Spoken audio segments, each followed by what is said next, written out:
भाषा, संप्रदाय को देख के मतदान करना चाहिए, एजेंडे पे मतदान करना चाहिए, विकास पर मतदान करना चाहिए, बेरोजगारी को दूर करने वाले मुद्दे पर मतदान करना चाहिए, सरकार के जो भारत के संविधान के अनुसार जो कार्य करे उसके लिए मतदान करना चाहिए, जो राष्ट्र हित की बात करे उसके लिए मतदान करना चाहिए, देश की मर को अस्थिर करना चाहिए। ऐसे कई बहुरूपीय हैं जो छुपे हुए आस्तीन के सांप हैं, जो भारत में रहते हैं, यहाँ का खाते पीते हैं, लेकिन पाकिस्तान के गीत गाते हैं, पाकिस्तान का बजाते हैं। तो ऐसे लोग हैं भारत में। इनके लिए मोदी जी का कहना है कि इस तरह के लोग आपके मंगलसूत्र को सुरक्षित नहीं रखेंगे। और आप देखते हैं बॉर्डर पे आज भी हमारे देश का सैनिक जब जाता है बॉर्डर पे तो एक ही बात कहता है, या तो तिरंगा लगा के आऊंगा, लहरा के आऊंगा, या फिर तिरंगे में लिपट कर आऊंगा। रेजिडेंशियल वेलफेयर एसोसिएशन ने भी की, मेडिकल एसोसिएशन से भी की, जिससे अपराध भी बढ़े, शरीर का स्वास्थ्य भी खराब हुआ। एक के साथ एक फ्री का क्या मतलब? एक के साथ एक पैंट फ्री, बनियान फ्री, निक्कर free, pencil free, copy free, toffee free, दूध फ्री, दवा फ्री, साबुन free, Relaxo free, Glaxo free, ये तो फ्री देखेगा एक के साथ एक। दंतकार का उन्हें अपने कारनामों पे, अपने कार्यों पे गर्व है कि हमने 370 हटाई, हमने 35 से हटाई, हमने राम मंदिर का निर्माण किया, हमने बेरोजगारी समाप्त की, हमने भारत देश का मान बढ़ाया, हमने जल कल योजना लाए, हम 70 करोड़ लोगों को अनाज दे रहे हैं मुफ्त में, हम IIT कॉलेज हमने खोले, हमने एम्स खोले, हमने सड़कें बनाई, हमने हाईवे बनाए, हमने एक्सप्रेस वे बनाए, हमने बिजली दी, हमने स्वास्थ्य दिया, हमने शिक्षा दी, हमने रोजगार दिया, हम विश्व में सोने की चिड़िया जगत गुरु गौरव में बन रहे हैं, हम दुनिया में नाम कर रहे हैं, देश का नाम बढ़ा रहे हैं। मोदी जी का विजन है साफ, गारंटी क्या? भ्रष्टाचार मुक्त भारत। भ्रष्टाचार नहीं होने देंगे। भ्रष्टाचारी और 10 वर्षों में जो पहले आंकड़े 0.00000 कितना भ्रष्टाचार हो, 2G स्कम हो, ये घोटाला हो गया, बोफोर्स। नमस्कार साथियों, आप सबका यानी ST न्यूज में बहुत बहुत स्वागत है। देश में लोकसभा चुनाव है और लोकसभा चुनाव को लेकर के पार्टियां बड़े बड़े दावे कर रही हैं। कोई संविधान को बचाने की बात कर रहा है तो कोई मंगलसूत्र, महिलाओं के मंगलसूत्र बचाने की बात कर रहा है। मोदी जी वादे कर रहे हैं 400 पार। क्या 400 पार का वादा उनका कांग्रेस को हराने के लिए मतलब इस बार का मंत्र बनेगा? हमारे साथ बात करने के लिए इसी मुद्दे पे डॉक्टर AP सिंह हैं, इनसे खास बातचीत करेंगे। सर, हमारे चैनल में आपका बहुत बहुत स्वागत। बहुत बहुत सर, देश में लोकसभा चुनाव चल रहा है, इसको किस मतलब इस बार क्या माहौल बन रहा है? देखिए, लोकसभा चुनाव है, देश की सबसे बड़ी पंचायत का चुनाव है और हमारे लोकतंत्र का सबसे बड़ा पर्व है, जिसे कहते हैं लोकसभा का चुनाव लोकतंत्र का सबसे बड़ा पर्व है। और इस पर्व में सबसे पहली तो मैं मांग क्या करता हूं इस देश के सभी नागरिकों से, जो भी मतदाता हैं, उन मतदाताओं से जितने रह गए हैं चरण, उनमें चाहता हूं मैं कि अधिक से अधिक मतदान हो, अधिक से अधिक वोट डालें, सब वोट डालें लगभग जाके। कोई बहुत मजबूरी है तभी है, नहीं मतदान से बड़ा कोई दान नहीं है। पहले मतदान, उसके बाद जलपान, ये होना चाहिए नियम। सुबह जाके सबसे पहले मतदान करें। इससे क्या है, आप मतदान देने के बाद आप देश की बात करने के अधिकारी बन पाते हैं, आप विकास की बात करने, मांग करने वाले अधिकारी बन जाते हैं। आप पक्ष को दें, विपक्ष को दें, जिसको भी दें वोट, वो आपकी अपनी स्वेच्छा है और आराम से वोट दें। लेकिन आप विपक्ष को देते हैं तो ही विपक्ष मजबूत होना चाहिए। वर्तमान सरकार भारतीय जनता पार्टी को आप वोट देते हैं तो भी राष्ट्र हित के लिए जाता है, राष्ट्र हित सर्वोपरि, क्योंकि सभी का अपना अपना विचारधारा है, अपनी अपनी सोच है, अपनी अपनी समझ है, अपनी अपनी मजबूती है, अपना अपना विकास का एजेंडा है। लेकिन मतदान अवश्य करना चाहिए और खुले मन से मतदान करना चाहिए, बिना किसी जाति, क्षेत्र, भाषा, संप्रदाय को देख के मतदान करना चाहिए, एजेंडे पे मतदान करना चाहिए, विकास पर मतदान करना चाहिए, बेरोजगारी को दूर करने वाले मुद्दे पर मतदान करना चाहिए, सरकार के जो भारत के संविधान के अनुसार जो कार्य करे उसके लिए मतदान करना चाहिए, जो राष्ट्र हित की बात करे उसके लिए मतदान करना चाहिए, देश की महिलाओं की सुरक्षा की बात करे उसके लिए मतदान करना चाहिए, देश की युवाओं को रोजगार दे उसके लिए मतदान करना चाहिए। ये आवश्यक है, मतदान अवश्य करें। जी सर, देश में सबसे बड़ा लोकतंत्र वाला देश है हमारा देश। इसमें सर एक पार्टी मतलब 400 पार सीटें लाने की बात कर रही है, तो सर इस तरह से इतने बड़े लोकतंत्र वाले देश में पहले ही चुनाव से पहले मतलब इस तरह से क्यों वादे हो रहे हैं कि 400 पार सीट लेकर के? देखिए, सभी पार्टियां कहती हैं, वो कह रहे हैं अब की बार तीसरी बार 400 पार।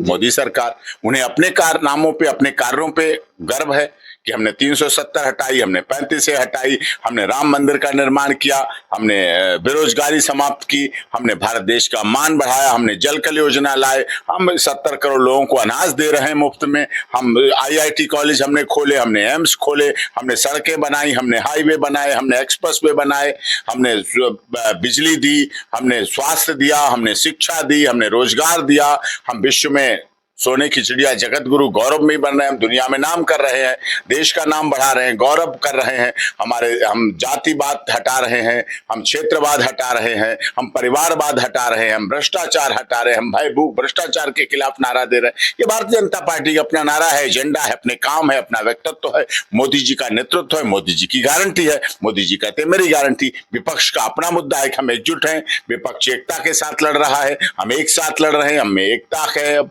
हम एक है। लेकिन उनमें कुछ लोग हैं जो थोड़ा सा रास्ते से भटक जाते हैं, कहीं कहने लगते हैं सनातन को में डेंगू है, मलेरिया है, ये है, चाय भी है, से थोड़ा सा भटक जाते हैं। ये उचित नहीं है समाज में राजनीति करने के लिए आप किसी धर्म को क्यों लाते हैं, ये भी गलत है। अब कहीं कहीं किस तरह से होने लग जाता है, कहीं आपस में, हाँ विपक्ष एक हो, विपक्ष एकजुट हो तो विपक्ष मजबूत होगा, तो सत्ता पक्ष और ज्यादा अच्छा काम करेगी, उसे आईना दिखेगा, वो अपने संघर्ष को तेज करेंगे, उनकी देश के लिए प्रतिबद्धता बढ़ेगी, देश के लिए गौरवमय क्षण होगा। ये होना चाहिए विपक्ष। सर आपने बीच में बोला कि अनाज के बारे में, तो सरकार बोलती है आत्मनिर्भर भारत की, आत्मनिर्भर भारत के तहत लोगों को अनाज के ऊपर डिपेंड कर दिया जा रहा है, तो मतलब ये कहाँ तक सही है? डिपेंड नहीं किया जा रहा है। एक्चुअली कोरोना काल ऐसा आया था जो हमारी बड़ी स्थिति खराब हो गई। लोग कोरोना से तो मरे, महामारी थी, लेकिन इस देश में लोग भूख से नहीं मरे। NGO चाहे आए, चाहे सामाजिक संगठन आए, चाहे सरकार आई, चाहे मुफ्त अनाज दिया, जब सारी फैक्ट्रियां कोलैप्स हो गई, सब चीजें, इंडस्ट्री बंद हो गई, रोजगार के साधन ठप हो गए, केवल अस्पताल चल रहे थे और थाने की भी कोई जरूरत नहीं थी, सब अपने घर में बंद थे, तो फिर कोई बात नहीं, सब जगह साइलेंट मोड था जो था। लेकिन इस सब के बावजूद भारत सरकार आगे आई और उन्हें मुफ्त राशन अनाज की व्यवस्था की। लोग अभी भी उबर नहीं पाए।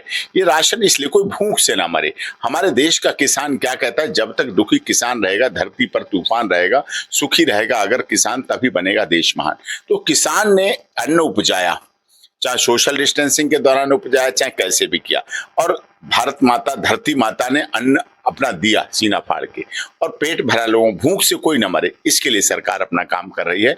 उस समय के सरकार के खाद्य मंत्री आदरणीय रामविलास पासवान जी थे। रामविलास पासवान जी अपना स्वस्थ ना होते हुए भी, पूर्ण स्वस्थ नहीं थे, फिर भी उन्होंने खाद्य की व्यवस्था के लिए मीटिंग कर करके जाके कहीं किसी को भूखों नहीं मरने दिया। ये उनकी कटिबद्धता थी, ये उनकी प्रतिबद्धता थी, ये उनकी अपनी पार्टी, अपनी सरकार, अपने मंत्रालय के प्रति कटिबद्धता था, उन्होंने किया, सबने देखा। तो सर मतलब सरकार बोलती है कि सबका साथ सबका विकास, फिर बीच में आ जाता है कि मतलब जातिवाद पे, अभी महिलाओं के मंगलसूत्र जो मोदी जी बोल रहे हैं कि यदि विपक्ष की पार्टी यदि सत्ता में आती है तो महिलाओं का मंगलसूत्र भी मतलब घुसपैठियों के हवाले कर दिया जाएगा। इस पे क्या बोलना चाहेंगे? अभी 2 चरणों में मतदान हो चुका है, 5 चरण का मतदान बाकी है, और ऐसे में देश के प्रधानमंत्री जी का ऐसा बयान आता है हिंदू मुसलमान, तो इस पे क्या बोलेंगे? देखिए, आज भी भारत में घुसपैठ हो रही है। 70 पाकिस्तानी पकड़े गए पहाड़गंज के होटल में। किसने बुलाए, कैसे आए, कैसे पकड़े गए, क्या हुआ, ये विषय है, ये गंभीर विषय है, इस पर होना चाहिए। किस तरह से लोग भारत सरकार को अस्थिर करना चाहते हैं, योगी जी की सरकार को अस्थिर करना चाहते हैं। ऐसे कई बहुरूपीय हैं जो छुपे हुए आस्तीन के सांप हैं, जो भारत में रहते हैं, यहाँ का खाते पीते हैं, लेकिन पाकिस्तान के गीत गाते हैं, पाकिस्तान का बजाते हैं। तो ऐसे लोग हैं भारत में। इनके लिए मोदी जी का कहना है कि इस तरह के लोग आपके मंगलसूत्र को सुरक्षित नहीं रखेंगे। और आप देखते हैं बॉर्डर पे, आज भी हमारे देश का सैनिक जब जाता है बॉर्डर पे, तो एक ही बात कहता है, या तो तिरंगा लगा के आऊंगा, लहरा के आऊंगा, या फिर तिरंगे में लिपट कर आऊंगा। जब वो तिरंगे में लिपटता है तो किसी का मंगलसूत्र गले से टूट लिया जाता है, छिन जाता है, किसी बहन का, भाई का राखी का बंधन टूट जाता है, रक्षाबंधन उसके जीवन फिर नहीं आता, भैया दूज कभी नहीं आता, किसी का भतीजा अपनी आखिरी सांस छोड़ देता है देश के लिए, किसी का भांजा, किसी का मामा, किसी का चाचा, किसी का ताऊ, किसी का कुछ सब रिश्तों से किसी एक की मृत्यु होती, जब एक शहीद हमारे देश में सैनिक शहीद होता है तो कई रिश्तों की मौत होती, कई रिश्ते उसके साथ शहीद होते हैं। ये हमें गंभीर विषय सोचना चाहिए, लेकिन भारत सरकार इसके लिए काम कर रही है। और मंगलसूत्र की बात तो यह है, ठीक है, पहले भी मंगलसूत्र जब चाइना का युद्ध हुआ तो सोना चांदी लिया गया, भारत सरकार ने लिया। उस समय तत्कालीन प्रधानमंत्री माननीय इंदिरा गांधी जी थी, उन्होंने लिया, बाकायदा सब जगह से कलेक्शन हुआ, लेकिन उस सोने का हिसाब कभी नहीं हुआ। हम चाइना से हार गए, हमारा देश, लेकिन सोने का कभी हिसाब नहीं हुआ, इसकी कभी किसी ने गिनती नहीं की, कभी कोई बात नहीं की। ये भी गंभीर विषय है। इसलिए मोदी जी का विजन है साफ, गारंटी क्या, भ्रष्टाचार मुक्त भारत। भ्रष्टाचार नहीं होने देंगे। भ्रष्टाचारी, और 10 वर्षों में जो पहले आंकड़े 0,0,0,0,0,0 कितना भ्रष्टाचार हो, 2G स्कम हो, ये घोटाला हो गया, बोफोर्स घोटाला हो गया, जूता घोटाला हो गया, जीप घोटाला हो गया, ये घोटाला हो गया, कितने घोटालों की लाइन लगी रहती थी। अब घोटालों पर प्रतिबंध लगा है, मोदी जी की गारंटी भ्रष्टाचार मुक्त भारत है, तो निश्चित तौर पर उस पर काम हुआ है और काम होते दिख भी रहा है, और सब इसको देख भी रहे हैं और इसको आगे चलाएंगे भी। सर, आपने भ्रष्टाचार की बात की, मतलब जो दिल्ली के मुख्यमंत्री हैं अरविंद केजरीवाल, उनको चुनाव के समय में गिरफ्तार करके जेल में डाल दिया जाता है। क्या चुनाव के समय में उनको गिरफ्तार करना सही है? नहीं, गिरफ्तारी से चुनाव का कोई मतलब नहीं होता है। गिरफ्तारी का कार्य तो उनका बहुत पहले से, जब मनीष सिसोदिया जी इसी प्रकरण में गए, संजय सिंह जी इसी प्रकरण में गए, तो वो तो कार्रवाई चल रही थी। जब से ये शराब घोटाला हुआ है, शराब घोटाला गलत था, शराब की नीति गलत थी, उस पर प्रतिपादन गलत था, क्योंकि अन्ना जी से आंदोलन से उपजा हुआ ये पार्टी थी।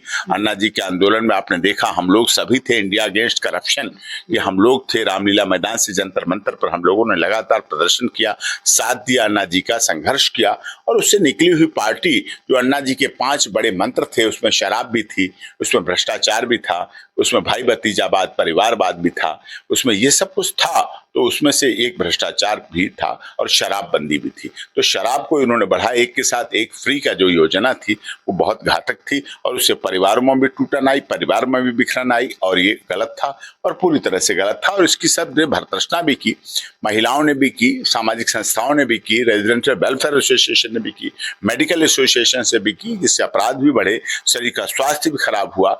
एक के साथ एक फ्री का क्या मतलब? एक के साथ एक पैंट फ्री, बनियान फ्री, नेकर free, pencil free, copy free, toffee free, दूध फ्री, दवा फ्री, साबुन free, Relaxo free, Glaxo free, ये तो फ्री देखे गए। एक के साथ एक दंत कांति, एक के साथ एक फ्री मिल जाए, एक के साथ एक घड़ी मिल जाए, एक के साथ एक पेन मिल जाए, एक के साथ एक साड़ी मिल जाए, ये तो देखा। लेकिन ऐसा तो नहीं देखा एक के साथ एक शराब फ्री मिले, ये गलत।